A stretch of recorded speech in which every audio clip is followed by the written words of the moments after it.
नमस्कार सभी को। आज मैं बात करूंगा एक ऐसी समस्या की जो सीधे हमारे देश के भविष्य से यानी बच्चों से जुड़ी हुई है। जी हाँ, बच्चों से। आज शिक्षा व्यवस्था जो है वो है सरकारी तंत्र और प्राइवेट तंत्र दोनों के द्वारा दी जाती है। जैसा कि आप जानते हैं कि सरकारी तंत्र स्वयं सरकार के द्वारा चलाया जाता है, जबकि प्राइवेट किसी व्यक्ति विशेष के द्वारा शुरू किया जाता है। आपको ज्ञात ही है, क्योंकि आप शिक्षा तंत्र से जुड़े हुए हैं, कि एक विद्यालय, एक संस्था खड़ी करने में कुछ इंफ्रा लगता है जिसमें पैसा बहुत अधिक लगाया जाता है। आप जानते ही हैं, पैसा जब लगाया जाता है, कोई व्यक्ति विशेष मान्यता लेता है तो जरूर उससे लाभ की आकांक्षा करता है, जो कि हमें छात्रों के द्वारा मिलती है। छात्र तभी बढ़ते हैं जब अच्छी शिक्षा व्यवस्था हो। अध्यापक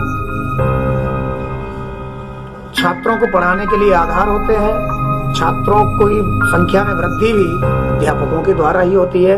उनके व्यवहार पर निर्भर करती है, उनके ज्ञान पर निर्भर करती है और उनके पढ़ाने के तरीकों पर निर्भर करती है। कहीं न कहीं जब विद्यालय खड़ा होता है तो बहुत अच्छे वेल ट्रेंड शिक्षकों को विद्यालय रखने में कहीं न कहीं अपने आप को थोड़ा सा असहज महसूस करता है, क्योंकि सारा खर्चा प्रबंध समिति को अपने ही पैसे से करना होता है। आज जो वीडियो है वो इसी संदर्भ में है कि हम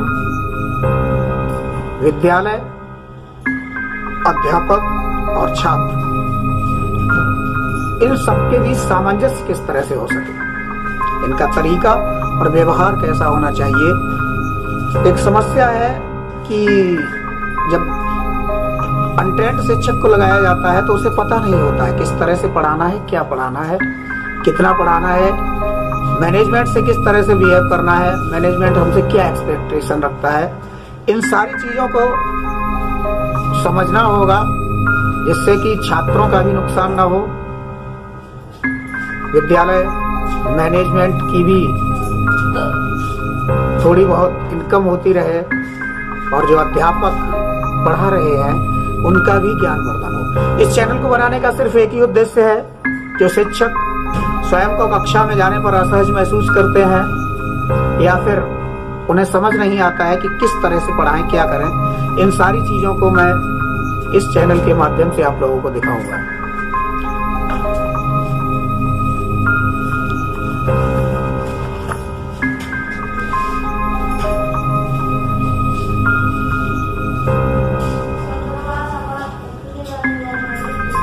समिति के सामने सबसे बड़ी समस्या होती है कि किस तरह से कम से कम खर्च में ज्यादा से ज्यादा अध्यापकों को लगाया जा सके। क्योंकि कोई भी विद्यालय है वो कम से कम कक्षा 5 तक की मान्यता लिए होगा, या फिर 8 तक की, या फिर कक्षा 10 या 12 तक, या फिर 6 से 12 तक। इस तरह से क्रमबद्ध तरीके से चलता है।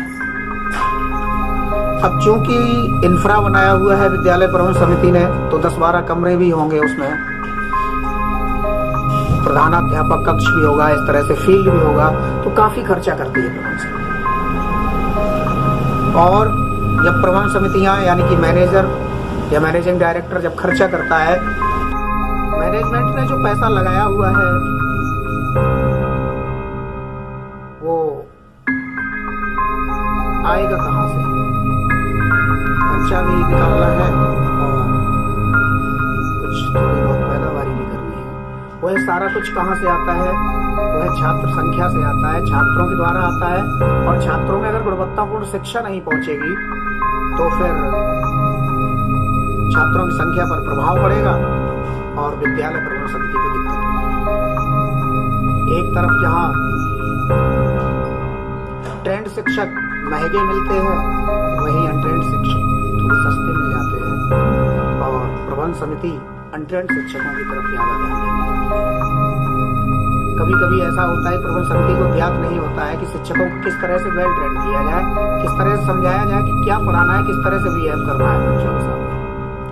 इन्हीं सारी चीजों को मैं आज लेकर के आया हूँ। इस चैनल में आगे भी लगातार वीडियो जाते रहेंगे, इससे आपको समझ विकसित होती रहेगी अध्यापकों में कि किस तरह से छात्रों को डील करना है, पढ़ाना है, और मैनेजिंग कमेटी को भी किस तरह से कन्विंस करना है। आज के लिए बस इतना ही। धन्यवाद।